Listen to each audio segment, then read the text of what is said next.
Broadcasting from Orchard Park, New York, and Boca Raton, Florida, it's the Freight 360 podcast. From freight broker sales tips to sports talk, this podcast is all about helping you grow as a freight broker. We're your hosts, Nate Cross and Benjamin Kowalski. Let's talk freight.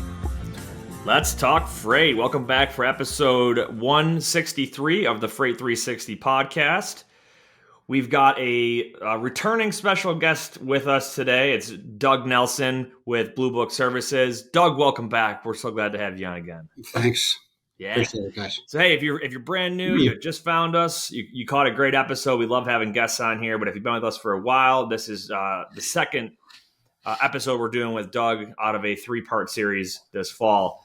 So make sure you stay tuned for the next one coming later in the year and check out the first episode we did with Blue Book on marketing and credit vetting and lead generation, all that good stuff. It was last month. Share us with your friends. Leave us that review. We're growing. Keep sending us your questions. We got 3 good ones for the end of today's episode. So for those of you that have not listened to the first episode, Doug is the VP of Trading Assistance at Blue Book Services. So he's a subject matter expert when it comes to a lot of the things in the fresh food and produce industry, and specifically how the Blue Book, as an organization, how they are very impactful and a huge asset for freight brokers and motor carriers. So we're going to dig in specifically today on conflict resolution. Well, I guess dispute resolution. Conflict resolution is something you learn about in middle school. Or should. When you have disputes between shippers and brokers and carriers, a variety of reasons, we're going to dig into that today, because if you do anything with produce, you probably had it happen before, or even just, outside of produce, this stuff happens. But we're going to take a look at some examples in that realm specifically. So quick little sports recap here. Bills were off this past week. They were on their bye. So I've updated my tracking board behind me. It just says bye Felicia on it. Coming up, we're going to be on Sunday Night Football against the Packers here in Orchard Park this weekend. Then the Steelers did not pull off the W I was hoping for against Miami. They did not. They hung in there, right? It was like a 1-score game. So. Yeah, I mean, the offense got to put up more points if they're going to want to win a game. I was only able to see some of the highlights in the recap. Oh, we were texting. My cable was working. I was super excited. I just moved, and then it went out like 2 hours before the game. And it really kind of upset me because they're playing the Dolphins. I mean, it would have been televised anyway because it was a night game. But I always kind of if we play the Dolphins, I'm like, at least it's a game I know is going to get televised. I can watch. But yep, absolutely. Yeah, it is what it is. And Doug, your Michigan State Spartans are. You said this, not me, before we hit the record button, but you said they're kind of a forgotten team this year. What's their record at? They're 3-4. Okay. Yeah. Well, I mean, you got to think, and they're in a conference with Michigan, Ohio State, right? So that's not an easy conference to be in. No. I mean, last year they were 11-2. They had Kenneth Walker, and he was tearing it up. And I think we didn't fully appreciate just how much we were going to miss him with him pulled out of the offense. So. It's one of the things I think is so cool about college football is the turnover of your players, right? Because these folks can only play while they're in college. Maybe if they're redshirted, they get a 5th year. If they're in school for 5 years, but NFL, you get these folks that stick around and become a franchise player for 10 plus years. You don't get that in college. So a team can drastically change from one season to the next very, very easily. So. Other sports news, did you see the DOJ is now investigating PGA, the United States Golf Association, as well as Augusta National in an antitrust probe? Does that have to do with the Live Golf thing? Yep. In fact, I was reading a few articles on it this morning. The one on Golf Digest cited no, maybe it was a different one. I had the Golf Digest one up in front of me, but there was another one that cited basically what Tiger Woods had said is they were like, you don't really need to look any further than this to realize they're a monopoly. And they're basically admitting it. I mean, they're like, look, this is the league. It's the only league. You can't play for anyone else. And that is by definition a monopoly. But I don't know. I mean, I don't think this has ever happened in any. Well, I guess what the ABA and the NBA back in the day in like the 60s and 70s is the only other time I can. Yeah, think but of. but I think about, like, look at the NFL. Like, they are not opposed to other leagues existing. You know, you got the Canadian Football League, you've got the XFL. There's been a variety of other attempts at a spring football league or whatever it was. They had the American Association of Football, the AAF, a few years back that didn't really last even its entire first season. But I think it's different though. I think, when you got a team sport, it's just not, I just don't think it's an apples to apples comparison. I mean, I feel like, because again, like they're more like contract. They're not employees in the PGA. They're like subcontractors. Like they're not on salary. Well, they are now, right? Aren't they on salary now? I don't know. Honestly, I mean, I haven't seen anything, but I know that was one of the points of contention. They're like, we don't get paid if we don't win. We're not getting paid if we don't, make a cut. So, why can't we go play another tournament here? And to be honest, like there was VJ played last year or the year before. I think it was last year. He played in the Corn Ferry Tour. And there was a huge like hoopla over it because he clearly had an advantage and crushed the field. And they were like, should a tour player be able to play down, I guess, kind of a league? And then he stopped. I mean, that's the only other thing I can kind of think of. It's maybe in tennis. I'll follow tennis enough to be able to. Me neither. Draw any comparisons. Nope. Oh, I saw Tom Brady just really hitting the headlines. Well, first of all, he's having a terrible season. But hitting the headlines in his personal life. Looks like him and Giselle maybe headed towards the divorce. So I don't know. She did like an interview, I think, earlier this month, saying she basically gave him an ultimatum, like, retire or we're not going to be together or something like that. So I'll say, I mean, I don't really follow much celebrities or really that much sports news outside of just watching it. But I mean, they made some compelling arguments why what she was saying in regards to like how many years she's basically waited for him to kind of spend time with her family. And it was like, okay, you're leaving on a high note. And then it's this year. I told you this in the last episode. There was a meme that went around after the when they played the Steelers where he was yelling at his, O-line. And the meme just said, I'm giving up my family for this. Well, let's see what happens. All right. We're going to get into the episode here, but let's give a shout out to our friends over at DAT first, and then we'll hop into it. Taking the guesswork out of freight with DAT. The DAT Load Board Network is the largest on-demand freight marketplace in North America, connecting freight brokers with available capacity on any lane. Grow your business partners with tools that allow you to find new business partners, plus you can quickly qualify onboard new carriers. And with the industry's leading freight rate data, you can make clear and confident pricing decisions. Check out the show notes for a free month of Power Express or Trucker's Edge. Absolutely. All right. So disputes and Blue Book. Let's set the stage here. All right. So anyone that's been in brokerage for a little bit, if not for a year or so, has probably come across either a claim where you're trying to figure out who was at fault, or there's a disagreement between either the shipper and the carrier, or shipper and broker, or broker and carrier, on a variety of issues with price and who's going to get paid what and who's paying what and all that stuff. So it can be a very delicate situation. Now put yourself in the shoes of a freight broker who does not want to lose a customer, but also does not want to foot the bill for something that they're not responsible for. It's a very delicate situation. So I'll just get like a hypothetical situation. Let's say a customer. I had one yesterday. I'll give you a real one. I had one that happened yesterday that came through this morning. So drayage, it wasn't produce. So we're taking 2 containers from Chicago all the way out to, it was in Wisconsin. So it was like 200-mile transit. Receiver, we've delivered there a dozen times over the past 6 weeks. These are just normal shipments, nothing out of the ordinary, no special requirements from the receiver, nothing from my customer on the shipping side. So schedule them I think they were scheduled for 9 and 10 o'clock yesterday morning. But that much transit and drayage, that's a pretty long run. That's like a very long run to run a container out. So one driver, and also, by the way, now here's how it played out. So first load, way overweight, like 47,000 pounds. So it's way overweight, and the truck blows 2 tires on the chassis. So it's late. Second truck ends up being 2 hours late related to traffic.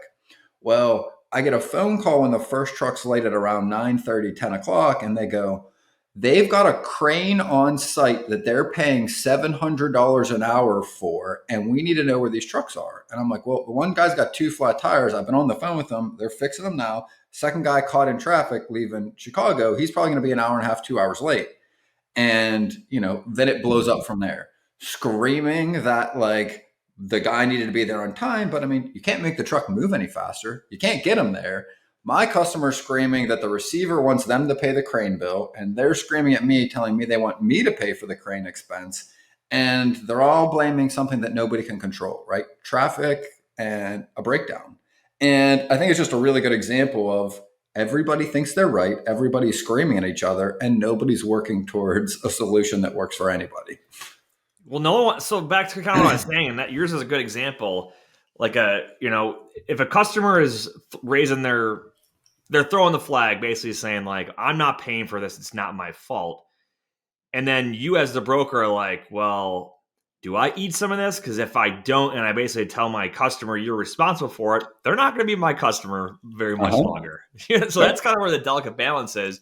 Yeah. And in some situations, if your customer is just wrong and they're not treating you fairly or ethically, the reality is you probably don't want to have that kind of customer in your book of business. But some people are too afraid to lose a big chunk of their revenue or their profits that they will let themselves be taken advantage of by a certain customer. And I've seen plenty of shippers that they poorly load or they poorly package and they just try to get away with it so they can try to claim the truck or whatever. Mm-hmm. So that's kind of setting the stage. This stuff does happen. Now I'm curious from Doug's perspective, from a high level view, what role does Blue Book play in these disputes or the resolution of them? Yeah, I guess I'd say, particularly in fresh produce, we've been in this area throughout the company's long history. I've always published trading and transportation guidelines. So the broker's in a situation where they're anticipating a difficult call with their customer or a difficult call with the carrier they hired to try to resolve a dispute. It can be a convenient source to bounce something off of a neutral third party. And a lot of times I'll get calls, or we'll all get calls here in our trading assistance group that says, hey, I think I know the answer, but I wanted to run something by you. And just kind of prepping for a call. And lots of times we can point to something in our trading or transportation guidelines that speaks to the situation and maybe helps that conversation stay constructive and not, turn south on you. That's good. I mean, just the whole concept of having a neutral third party, I think, is extremely important because your interests don't lie with either a shipper or a broker or the truck. You are legitimately a neutral third party. So it's kind of like when anyone goes through mediation for anything, having someone that's not attached to either of the parties, it gives it kind of that neutral point of view. And I think that's huge. Yeah. I mean, you don't have any skin in the game except your reputation, and the motivation behind the reputation is to do the right thing, right? So your motivation is directly in line with where you would want it to be, right? Because no matter how you look at the other 3 parties, there's always a financial motivation in there, right? Whether it's the relationship, like Nate pointed out, to keep the customer happy and then your carrier's upset, keep the carrier happy and the customer's upset, find a happy medium where they're both a little upset and sometimes you're eating all of the loss. And to be able to have somebody that has no financial skin in that transaction, I think it's extremely valuable because you have no motivation but to tell the truth. Yeah. Yeah, absolutely. So I want to clarify something, though. I'm pretty sure the answer is no, but does Blue Book have any authority to tell somebody that they are responsible, or is it more just guidance or advice or feedback that's given? Right. Yeah, it's more the latter. Okay. Or, you could even say it's entirely the latter. We do get cited sometimes in legal articles just as far as custom and usage in the trade, which sometimes when, say, a term's not defined by a contract, well, what's reasonable and customary might control. So a court could look at our guidelines for that. But yeah, basically, we're a mediator trying to mediate, bring the parties together.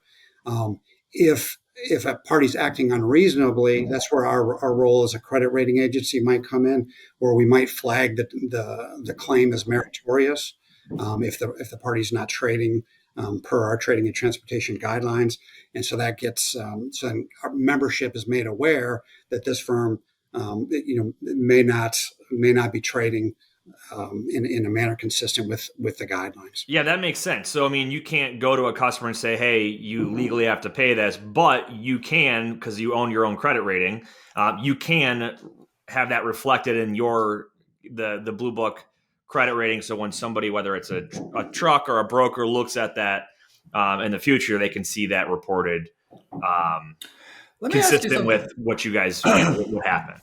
So, Doug, within produce, I mean, how common or uncommon? Because I hear instance of these, but again, it's like anecdotal. You don't really know, and in reference to the whole industry, how prevalent it is of shippers intentionally like loading trucks they know will likely have a claim on the other end, right? How often do you see somebody doing that as like a matter of practice, and then like how does that play out? Do you guys see that? Yeah, we do, and we have, and we've had people that admit to having done it years ago. Mm-hmm. So yeah, I think it happens, and we're never quick to jump to that conclusion. We're always wanting to look at all the facts, hear all the parties out, and really we don't even want to insinuate that it was in any way intentional. But ultimately, bad product being loaded and trying to be put off onto the truck it's a fact of life in the produce industry. I do think things have gotten more sophisticated, less like the Wild West from when I started. So I think things are getting better in that regard. We never jumped to that conclusion, but yeah, I mean, it can happen.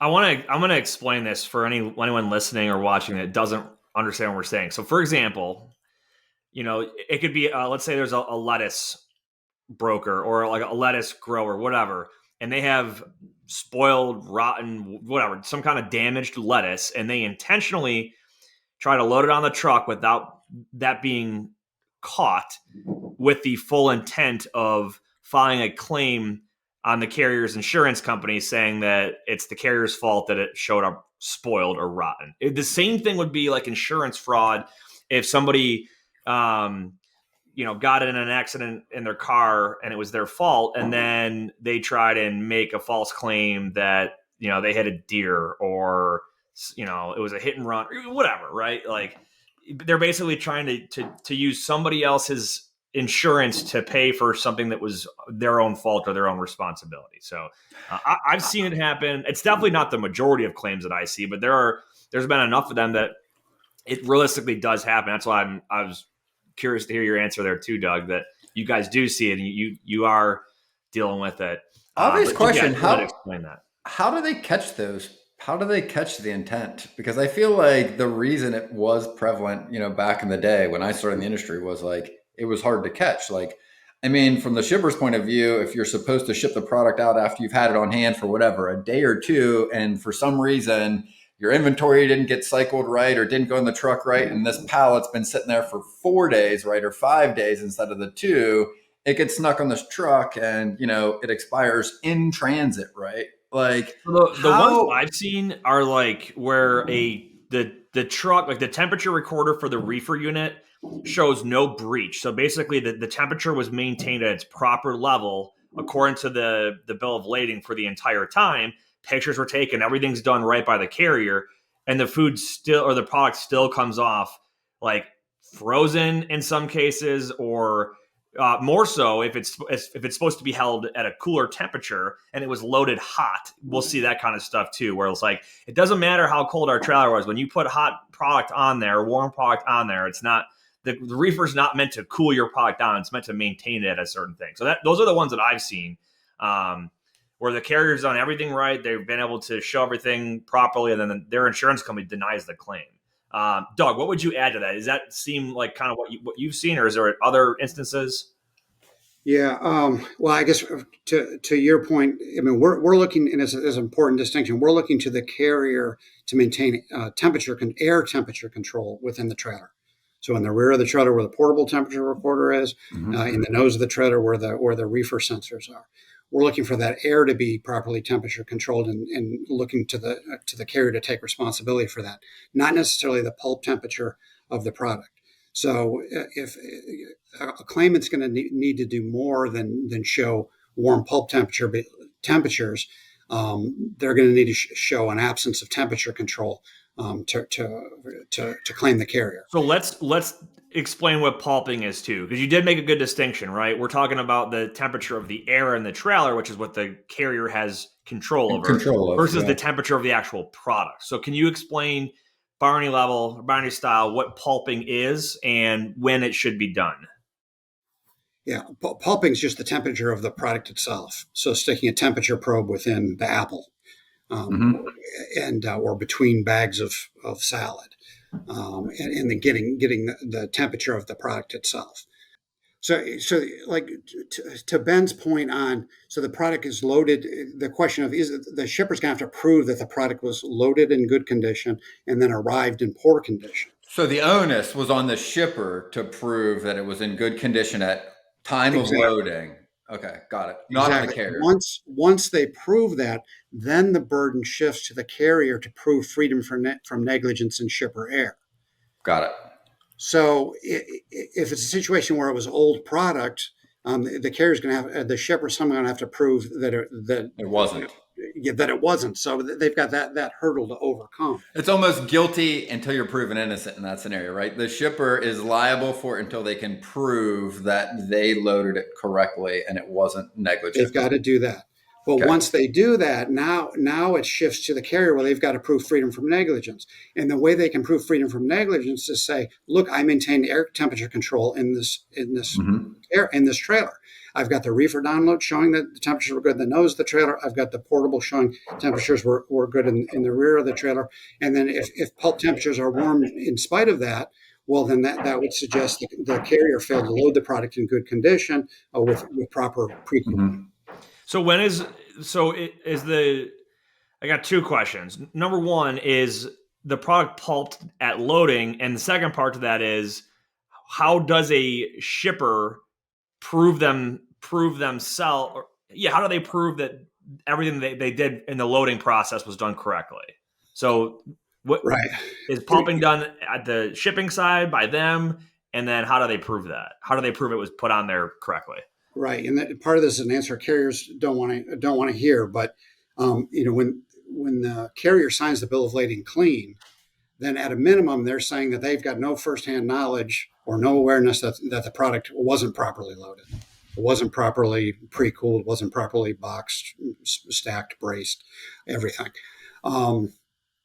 So the carrier is often in a position where they've got no way to disprove the firsthand knowledge of the shipper who's going to come forward, its operating personnel to come forward and saying, even if they don't have direct memory of that specific shipment, they've got direct firsthand knowledge of their procedures. Their procedures. SOP, yeah. Exactly. And then usually they come forward also with a loading sheet, maybe with warehouse cooling records. So it's the shipper's often in a very good position to support that the product was in good condition or was loaded in good condition. That's a good point too, for brokers to understand that, like you said, carriers don't want to hear that, but it's us as brokers being the intermediary. This is the kind of stuff that we need to be explained to carriers if they're going, say we've got a carrier that's never picked up at this facility before, never hauled for this customer of ours before, to understand that the risk that they take if they just blindly sign something without understanding the ramifications that it could potentially have down the road. So I think it's important to recall, though, even if it's warm, that doesn't mean that it's necessarily going to be a carrier claim, because carrier comes back and shows, hey, we got freedom from negligence. I maintained the air temperature in the trailer. Now you could say, well, the pulp temperature of the product affects the temperature of the air temperature within the trailer, which is obviously true. But the fact of the matter is that after the first couple hours, any heat from the product should dissipate, Any just field heat from the product should dissipate. Any respiration heat diminishes rapidly after 24 hours after harvest. So even if in the first day of the trip you've got some high temperatures as a result of high product or of warm product being loaded, you should see those temperatures normalize throughout the remainder of the trip. So a carrier in most of the claims we see should be able to overcome warm product if it was in fact loaded warm, as they're really speculating because they don't have firsthand knowledge of that, or they wouldn't have signed the bill of lading clean. Yeah, it's like if you put a warm bottle of water in the fridge, it's going to be cold the next morning. You know what I mean? It is going to cool down.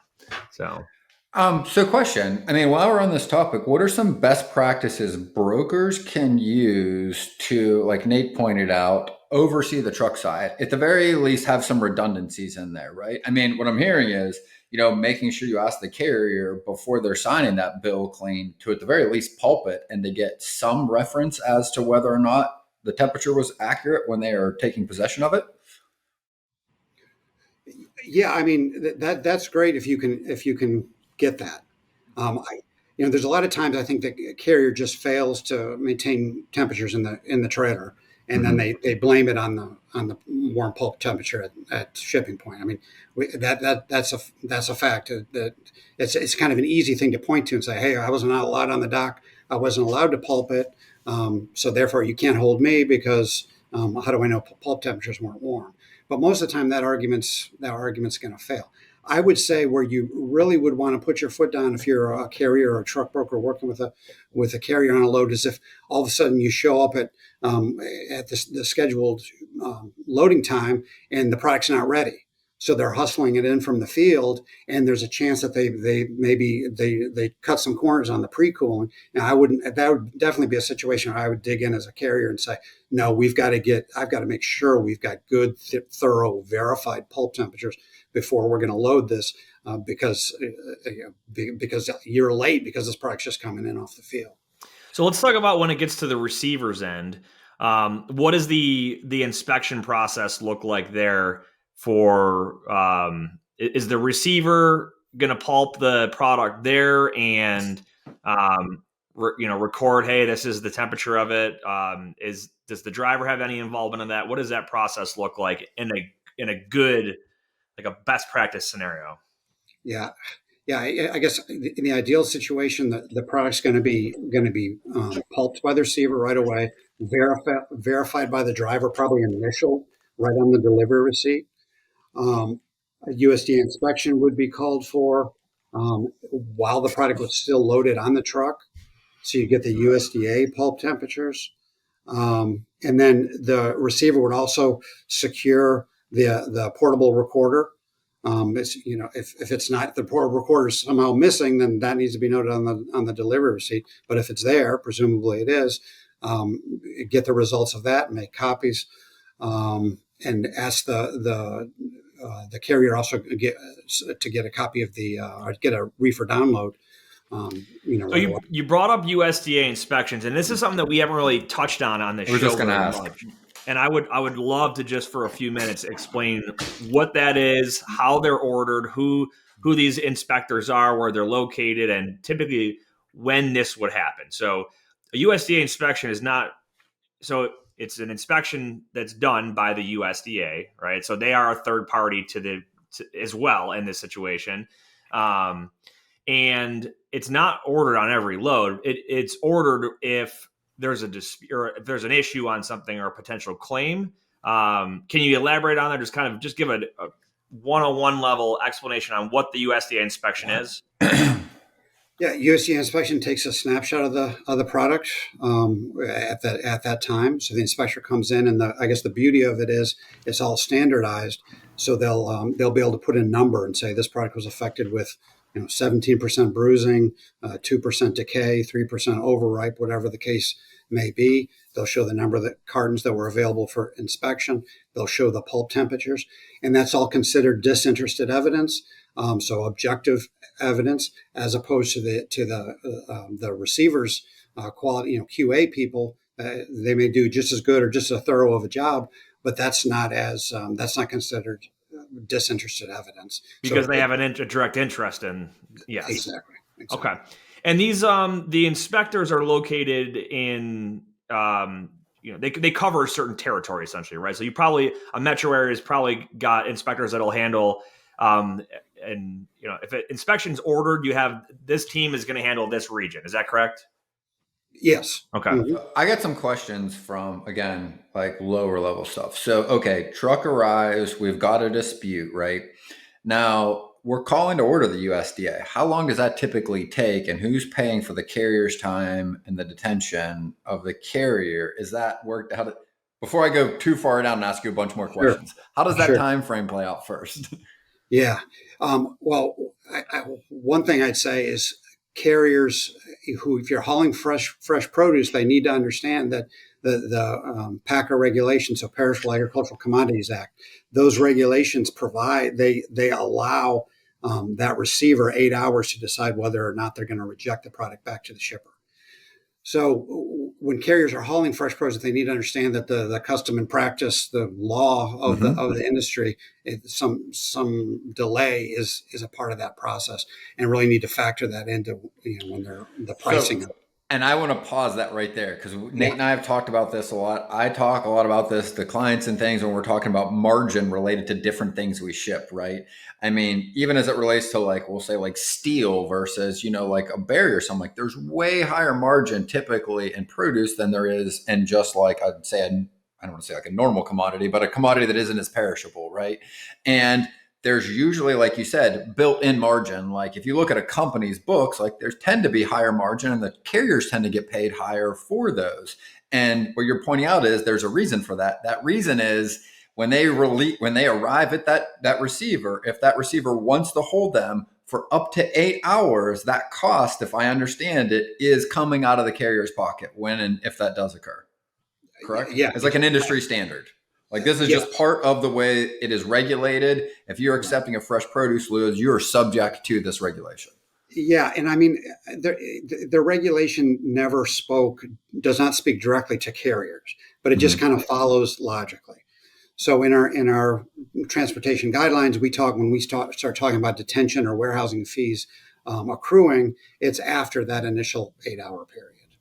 Now, but that's by default. You could, of course, before you took the haul, you could agree to something completely different. But if parties don't agree to anything there and they come to Blue Book, look at our transportation guidelines, that's what they're going to provide.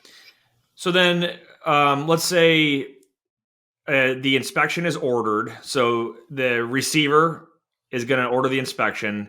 What's an expected waiting time? So I'm going to call them right now. How long should I expect until they will arrive? And I'm sure it depends on where you are, but is it within a matter of hours, half a day? Right. They tend to work early in the morning. So real early to seems like we most of the inspections we see are, 6 to 2. Yeah, that's about right. So, and if you're in a major metropolitan area, you might be able to, and there may be the guy that he may be on, an inspector might be on site right then. So you might not have to wait at all. A point of a confusion sometimes we get is that the receiver can accept a load under protest and then just call. So they get the carrier out of there, unload their product, and then the inspection can come in the next day. Otherwise, it's a matter of holding the truck, and you're probably talking next day. If you get into weekends or holidays, it can really become problematic. Gotcha. Cool. Well, that's a good explanation. I know we've talked about it before. I've definitely had a little bit of experience with it, but folks that are new into produce probably aren't even aware that the role that the USDA can play in those kind of situations. So, yeah, I mean, there's a lot right there. I mean, just realize, it definitely operates different than a lot of your other things you're probably shipping if this is a new industry for you, right? And these are things you need to plan for, take into account, and make sure they're also priced into it, right? To your point, you know what I mean? If the carrier is expecting that is the standard, the broker needs to be aware of that as well and treat the carrier as such so that, everybody's in line with what you pointed out are the standards of that industry. So I want to ask a kind of a random question here. I was thinking about this earlier. Have you guys ever had a dispute brought to your attention that you just scratched your head and you're like, we can't figure out what went wrong here? Like everybody did everything right, everything looks right, but somehow the product is damaged. Have you ever ran across something like that? Um, well, yeah. I mean, we end up scratching our heads every day. Um, but usually there are some kind of sometimes when you really can't there are one party ultimately bears the burden of proof at the end of it. So with the USDA, for instance, if the carrier provided normal transportation and the product failed to make good arrival, then that's a breach by the seller, and the receiver can take a deduction of its damages from the seller's invoice. So there's usually some, if nothing can be proved, the burden of proof will point the outcome of the claim one direction or the other. Gotcha. So there is kind of like hey, when you hit a dead end, it ultimately is going to fall on this party. But so that's interesting. I was curious if that was more frequent. I definitely wouldn't have thought it was an everyday thing, but I guess that makes sense. Again, your role is not to, assign blame or responsibility to somebody. It's to give a third party neutral analysis of the situation. And so I have a question too, as it relates to that. If we looked at a big pie chart, right, of all of the claims that you guys see on a yearly basis, which percentage do you think falls on the shipper, and what do you think falls on the carrier? If you had a, boy. I'm kind of in a one claim at a time, and I can't say I've ever stepped back and looked at it quite that way. Just curious. And again, nothing might come to mind, but as I'm thinking through this, I'm like, I wonder where like the majority of them tend to fall. Maybe there isn't a majority. Right. The point that I think that raises is a lot of times we'll look at it and say we call it a bad situation. It looks like the seller didn't load good product. And it looks like the carrier didn't maintain normal transportation conditions en route either. Actually, that would be a significant chunk of the pie chart. Okay, so fault on both parties, right? And I've even seen it. And I brought this up in a previous episode. We had a situation where shipper, broker, and carrier all did something to all had some kind of fault in it. So it was like bad, right? It was like. Broker sent the wrong kind of truck. Carrier or shippers loaded a temperature controlled product on a dry van, and then the carrier accepted it on their dry van, knowing it had to be refrigerated. So everybody kind of had ownership in it, and but again, no one ever wants to point a finger and say like that's not my fault, that's so and so's fault. It's like, but at the end of the day, we all could have had done something to prevent that from happening. So yeah, like bad in that situation. Yeah. And there's a lot of issues there because, carriers are not, where they've got to prove freedom from negligence or they're liable for the claim, that doesn't permit what's called contributory negligence. That doesn't give them much of an out to say, the seller was partly responsible here too, because if the seller shows it was loaded in good condition and in poor condition at destination, well, now I, as the carrier, got to prove freedom from negligence, or I'm liable. So contributory negligence, that's kind of a tough concept. Carriers can't rely on that. They're going to get arguments to counter that. But at the same time, pack of precedent's going to say, hey, carrier, hey, shipper, you're warranting when you load product on that conveyance that it's going to hold up and arrive without abnormal deterioration at the contract destination on whatever conveyance you put it on. So if you put it on a dry van or something that's not temperature controlled, you're responsible for that product to make good arrival at destination. If it doesn't, you've got responsibility. So in that scenario, either party could potentially be 100% liable, depending on what the injured party, the receiver could choose to go. Seek full liability from either party, and then leave it to that other party to go back and seek contribution from the other. So very, very messy situation. And in that scenario, it's hard for me to believe a shipper would take its hard-earned product, the product it grew, packaged, food safety certified, and put it on a conveyance without temperature control. You'd probably assume. I don't want to speculate, but you'd probably assume that it was a product that they knew whether or not it was on the right trailer. Okay. wasn't going to arrive in good standing. So exactly. Interesting. That's it's a good It's a good take on it. Ben, anything else you want to pick Doug's brain on here on this topic before we get into the Q&A? I've learned a lot. I'm honestly kind of processing a lot of this. The last part kind of blew my mind too, that it relates to like the person receiving the product can choose to go at one or the other. And then it's up to them to then maybe seek not retribution, but compensation, or I don't even know what the term you would use then. Their damages. The other party. Damages off the other party. That's really fascinating. I mean, I've been involved in claims, none produce, some very messy, but I learned a lot. That was really good, actually. Yep. Well, good stuff. We got three questions here, but first I'm going to give a shout out to our friends over at Lean Solutions Group. Lean is the industry leader in nearshore staffing solutions with offices in South America, including freight broker back office operations, accounting, tech development, business development, marketing, customer service, and many other positions. To learn more about the vast solutions that Lean has to offer your freight brokerage or agency, visit them online at www.leangroup.com. That's LEAN group.com. Okay, first question here. What tools can I use to complete a large bid? I actually get asked this.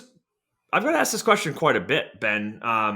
So someone has maybe like a mini bid and they're just going to quote like 10 lanes. They just pretty much do them all manually. But if someone's got like 2,000 lanes, they want to know, what can I use? There's a couple thoughts I have on this. Number one, you probably don't want to bid all of them because they're probably not a good fit for you. And imagine if you somehow were awarded 2,000 lanes and you don't have the ability or the capacity to do it. But let's say you've got a handful and you want to get some, maybe you got 50 or 60 and you want to get some rough estimate starting pricing to kind of start with. There are bulk rating abilities in some of the online load boards. So like DAT, you can upload a spreadsheet, and it requires origin, destination, equipment type, stuff like that, and it'll spit out like their median price for each of those lanes. The downside there is you don't have all of the information. So if you just run one single lane into a historical data or rating tool, you get a lot of insight. You can see how it's fluctuated over the last 12 months, how it's done the last 3 days, the last 7 days. You can kind of get that high and low and then that median amount. You're not going to get that with a bulk rating tool. So just kind of keep that in mind. But there are tools to fill out spreadsheets and upload that stuff in bulk. Is there anything else that you're aware of, Ben, that you can use outside of those? Really, I know some brokerages that have proprietary software that they've developed that helps with this. I've used them with clients. I'd say the one big things that they do a little bit different that these tools help with is to pull different, they call them like levers, right? Where they're like, hey, these lanes tend to be, if this is the median, we feel like we're above this for certain seasons. And then they don't go above it for the whole year. So let's just say, if the average rate per mile is whatever, $2.25 through the whole year, they'll look at the curve through the whole year. And as long as the majority of the year they're running at a profit, like they'll bid like competitively on those. Yeah. And that's where you'll see with like large companies, like there might be 2-3 months of a year, you're literally running the same load for a loss, but the other, 9 to 10 months out of the year, you're profitable. So it makes sense to bid those where they're not profitable all year and you can win some of those lanes. And the software allows you to pick and choose some of those lanes to do that with. Because you're right, like the first point I think is the more important one is it's not necessarily the tools, like using DAT's tool and uploading that. The things you want to look for are the lanes that are a fit for your brokerage, what you can support from your brokerage's point of view, first off. And I think not only are they a good fit for you, but also like, what are you going to do if you win them? I think is a really good question to ask. And also you want to look at variables because bids usually have different types of freight in it. Like, are they first come, first serve? Are all of these loads first come, first serve? Or some of them by appointment? Are both ends by appointment? Are they multi-drop, right? And that's going to play into how you're going to quote them off of your median as well. So you don't necessarily just want to look at your average lane. You want to pay attention to the details in regards to whether they're by strict appointment or they're, open loading. They're so another thing rates. too, not to get too in depth on bids, but what I really, really like the concept of is you first start off with a customer, you work some of their spot business. So it's, hey, I got this load here for this week, or, I got these little one-offs. and then you get invited to the bid. You don't want to win everything right away. Get awarded a few lanes, spend your time analyzing the bid on those couple of lanes. And then once you run that contract business and you've got some actual carriers that are used to running that business with you, and you're developing the carrier side of it, that's when you want to then go back for the next bid cycle and try to gain more lanes and more lanes. And that's kind of your path to go from, no business to the spot business to a lot of contract business. It's in little bite-sized pieces. You don't go from 0 to 500 lanes overnight. It's going to be overwhelming. You're going to overpromise and underdeliver. Yep. All right, next question. What side jobs can I do as a freight broker until I grow my business? I kind of laughed when I saw this one because I wanted to say, well, you can do anything. But then I thought about non-competes. And if you are a W-2 employee who has a non-compete, don't go working for a competitor of that broker or anything that doesn't, like, for example, I've seen people that are like, yeah, I haven't grown my book yet at, XYZ Logistics and I have a non-compete. So I'm going to go consult for, this company or that company. And it's like, well, you actually can't based on your non-compete.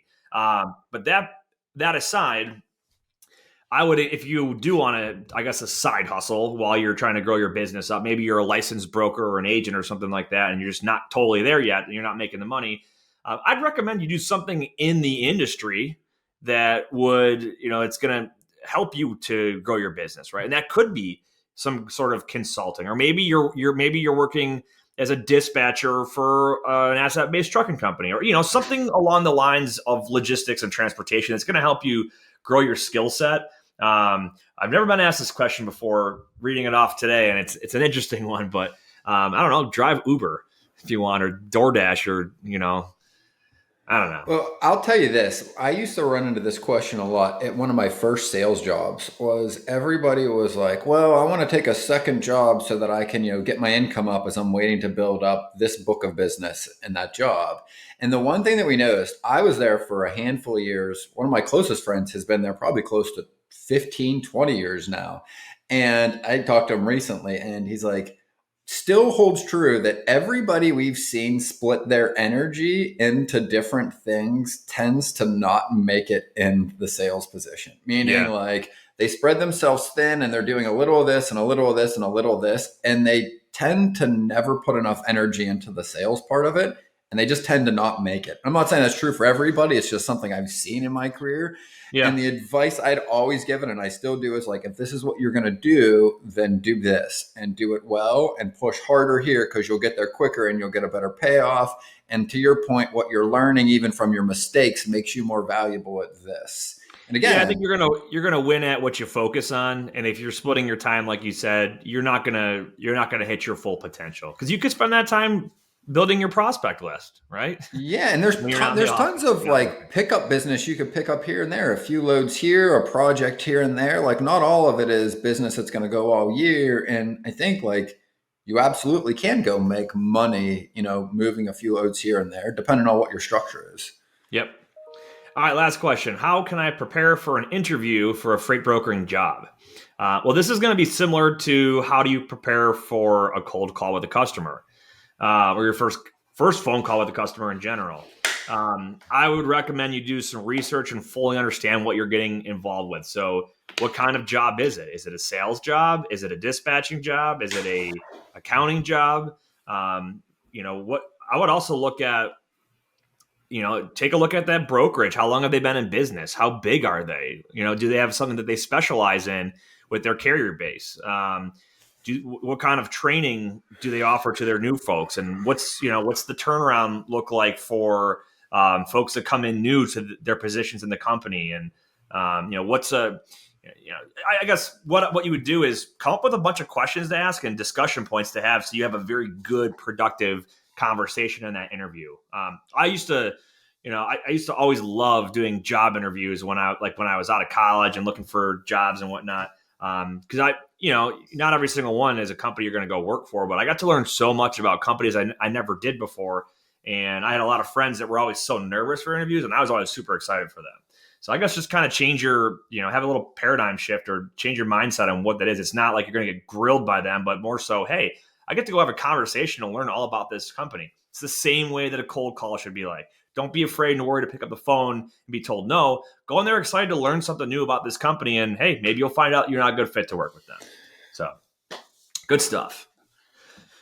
Ben, anything else you'd add to that? I mean, no, I think having questions, you want to be as prepared as they are. You should be asking almost as many questions as they're asking you. And I think, interviews, again, are like prospecting in that you're selling yourself, just like you're selling a company once you get the job. So, I've always been of the impression that, like, if there's one company you really want to work for, try to interview with 3 or 4 in the same industry that you don't care if you get the job with, because the bar is not as high. You're not as nervous. You can kind of go into it like, hey, I still got 4 more lined up. And if I, don't do so great, I'm not as nervous, and it's just practice, right? And then, the more you do it, just like you pointed out, the better you get at it. I like it. All right, let's take a look ahead at the football schedule this weekend. Doug, who the Spartans got on Saturday? It's the big one, Michigan State. Oh, I love it. Where are they playing? Are they in Ann Arbor, or are they at home? It's a night game, which is rare in the series for crowd control reasons. But so it could be ugly, but it's in Ann Arbor under the lights. Michigan's 21-point favorite. Which I was going to say it had to be a pretty big double-digit spread there. Yeah, that's outrageous for that series. The games never seem to be decided by that much, but who knows? Well, speaking of double-digit spreads, the Bills are hosting the Packers, and they're favored by 11.5 points. And then, Ben, your Steelers are being hosted by the Eagles, an 11-point underdog going into that game. So I don't think the Steelers got a shot. No offense. And I do think that the Eagles are going to cover 11 points there. So I think they will as well. Bills, though, I was a little nervous because double-digit spreads scare me. But I just don't think the Packers have it this year. I think they're. I look at the teams and the quarterbacks on those teams that Green Bay has lost to this year, and it blows my mind. They're losing to terrible teams. I mean, they're NFL teams, right? Any given Sunday, anyone can win, but they're not playing like the Packers we used to see. So I think the Bills are going to have a nice 14-point or more win over the Packers on Sunday night. So. Yeah, that's my take on it. Yeah. Good stuff. Anything, I guess, Doug, so, for those who had not heard about you on a previous episode of ours, how can they get in touch with you or with Blue Book? What's the best way to find you guys? Yeah, just Google producebluebook.com. I can give you my email's dnelson@bluebookservices.com, and we're happy to talk anytime. Perfect. And we have we're going to put a link in the podcast show notes in the YouTube description box for the it's producebluebook.com/join today, and that'll get so you click on that link and it'll take you right to the page to learn more about becoming a member of Produce Blue Book. So, well, Doug, great having you on again. We look forward to the third and culminating episode of this series with you later this year. We'll be doing that sometime in the next, I think it's going to be early December. We haven't locked down the date yet, but we'll keep everybody posted. Ben, any closing final thoughts here? Whether you believe you can or believe you can't, you're right. And until next time, go Bills. That wraps up this episode of Freight 360. Check out the show notes for links to anything that we've referenced on this episode. And make sure to visit us online at freight360.net to see our entire library of episodes, videos, blogs, and more. And make sure to check us out on Facebook and subscribe to our YouTube channel for daily and weekly tips and content. If you'd like your question answered on the show, fill out the Contact Us form on our site, and we'll see you next week.